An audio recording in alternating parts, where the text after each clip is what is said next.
What's going on, everybody? All right, so I do get some questions and we're going to go over a couple of things. I'm going to complain about some customers and how I manage a little bit larger projects, since I really don't even quote jobs less than $5,000 anymore. It seems like maybe one or two, but most of anything that's under $5,000 is usually a change order. One of my larger projects is already, we haven't even started yet, and they've already added like $25,000 worth of work to it. So good customers, and then I'm gonna tell you how I deal with the bad customers, what to avoid, and a couple other things. Let's get into it.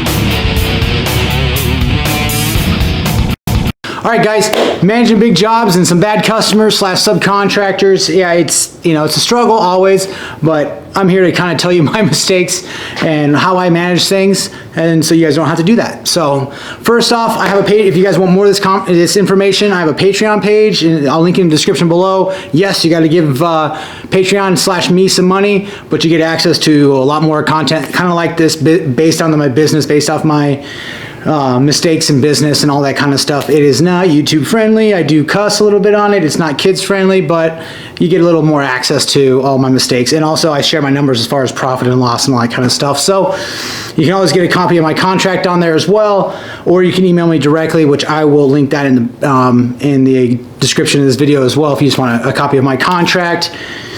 So let's get into it. Big projects. It's getting to a point, like I said in the intro, where if it's less than $5,000, I don't have time to do it, or it's just a change order to a bigger project. There is some, I'm doing a small concrete job, like literally really small, not too big, and it's like $6,000, and it's just, the profit's there, so yes, I'm doing it, but bigger projects is nice, though you're not going to get the reviews on your social media pages as nearly as quick, because larger projects take time. So how do I deal with these larger projects? I basically straight up just break them down into smaller projects. That's how I look at it. So, like, as an example, there is a customer who paid for an estimate that is waiting for another estimate anyway, but she's already basically told me that she's going to move forward with me next week. This being June 2022. And she wants the project done this year, which I told her, I was like, we're running out of year. So, and it's a pretty big project. We're in the low six figures anyway. And we're running out of time. So I told her it's time to get, it's time to poop and get out the pot, or make a decision, whatever you want to do, because I got other jobs. I have 2 additional jobs that I'm pretty sure they're going to hire me, but at the same time, they're not there yet. So I don't want to, they're coming up on their month. If they're a paid estimate, I give them a month to approve. If it's a free estimate, like remotely, then they get a week. That's it. So those estimates, it's actually insurance work, and they actually are approved. They send an email, they're going to approve it. So insurance work is, as long as it's on my terms and my pricing, I don't care. But I don't work for insurance companies. I work for homeowners. I work residential work. So big jobs, break them down. So this job, we're gonna go into the planning and permit phase. So we're gonna do that.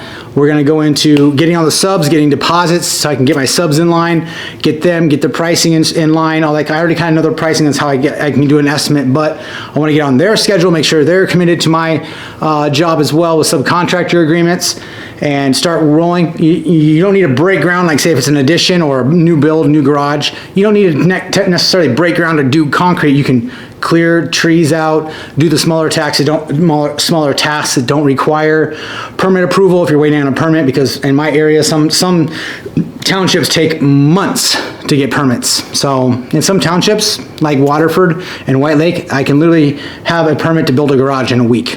That's great.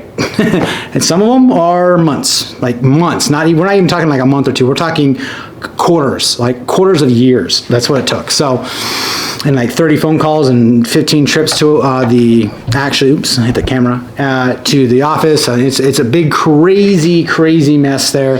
But I charge accordingly for it. So I'm making money. That's the whole point. I'm charging for my time. That's why you don't pull permits for free. All right, so you're breaking them down. So you got, a small job, a relatively big job like that, you got your permits, you got your concrete, your excavation, your framing, drywall, siding, roofing, electrical, all your other trades as well. So you just break it down and you can do it based off that. Like, that's okay. You gotta have some sort of knowledge about how buildings are built if you're gonna do like a garage or something, but what the expectations are, how long it's gonna take to frame a garage, how long is it gonna take to side a garage, roof a garage, put, drainage, all that kind of stuff. So that's how I look at bigger jobs. And, if you're outside looking in, you're like, oh my goodness, it's like an $80,000 garage. I mean, yeah, but at the same time, that's not my $80,000.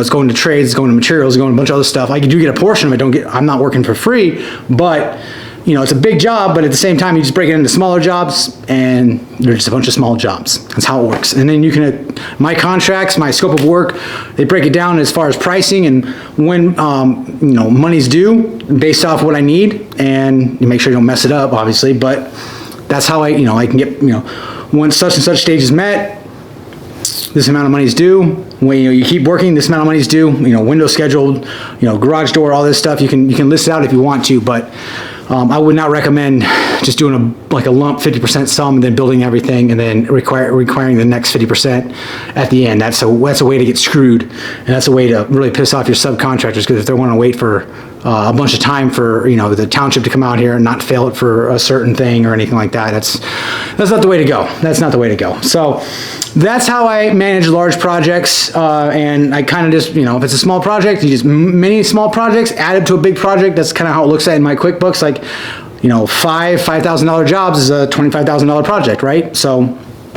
yeah, anyways, now let's get into some of the bad customers and stuff like that. We're gonna do, they're not customers because I didn't get hired by them, I'm not working for them, but one I actually am. There's one I might have to eat a refrigerator because of a $5 part that's discontinued or whatever. We'll see. But that was a bad appliance subcontractor I hired to fix it, and he just didn't want to, or something happened. So now I got the right appliance guy, but he can't find the part, and I've been looking too, and I can't find the part. So we might have to actually either buy a whole door or buy a whole refrigerator for a $5 part, which no big deal. I'll have to buy the part or buy the refrigerator. The customer that I'm replacing is being really picky.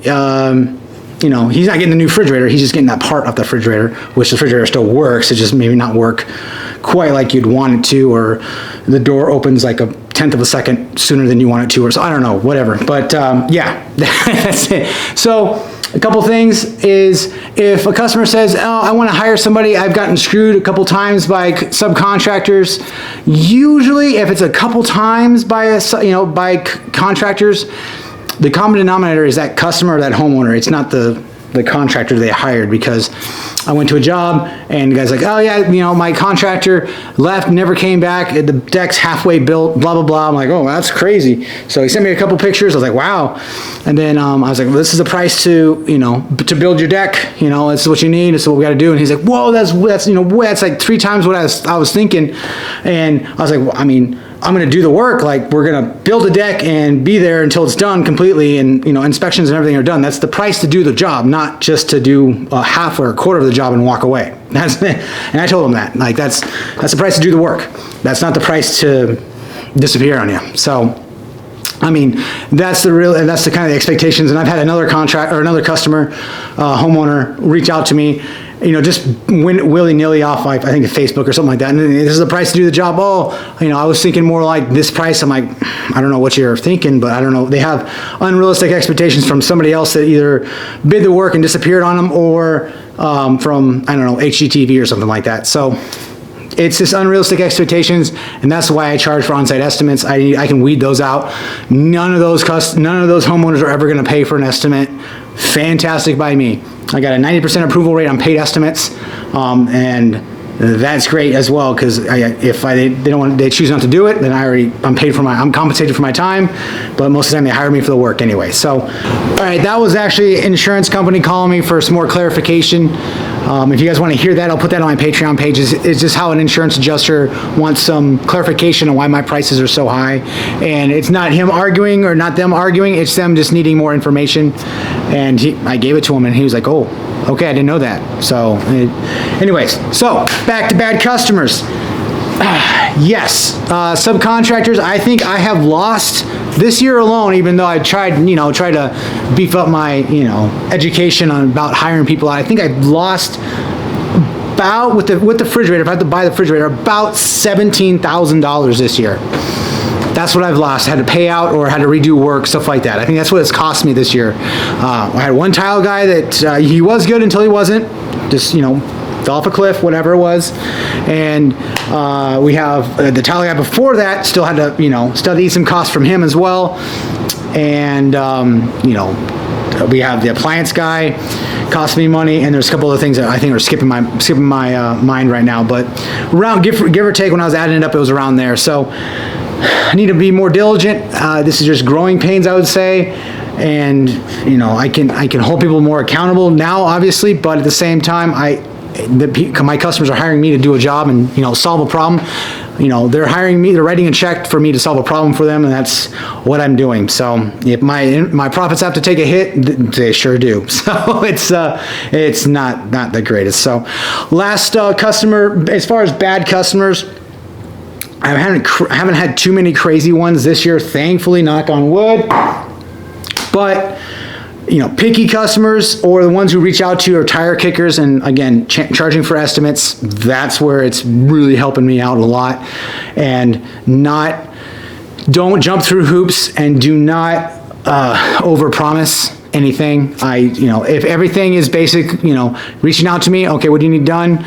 All right, this is my process. You guys I have my website. If you guys want to check out my website, it's peakcontractingmi.com. I finally launched it not too long ago. It's basic, but it's working out for me.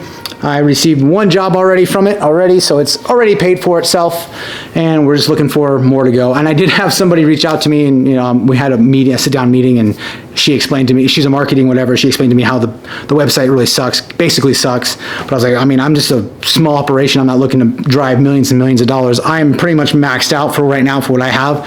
Best year yet so far, but I'm pretty much maxed out. So I could do some more stuff, but at the same time, I've got a basement to build, so let alone a basement bar, bathroom, theater, sports bar area, all that kind of fun stuff. So yeah, that's basically what I got for you guys right now. Bad customers. Let me know what you guys think in the comment section below. Do you have bad customers? Tire kickers, all that kind of stuff. They're fun, but most tire kickers that I've had, one or two instant messages from Facebook or whatever, hey, how much does this cost? I tell my price right off the bat, and my website has basic pricing on there.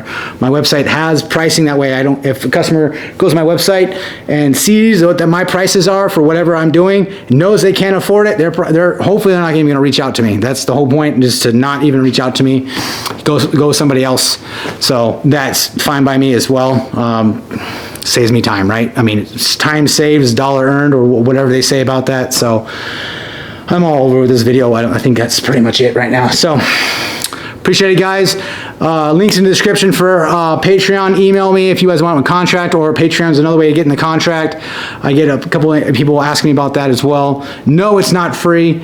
If it's free, then it's not. Nobody's going to value it. Nor I had to pay a lot for it. So no, and the contract's not valid in California or Florida, by the way. So those are two different states where they have a lot more stipulations for contracts. So appreciate it. Like and subscribe. We'll see you in the next video.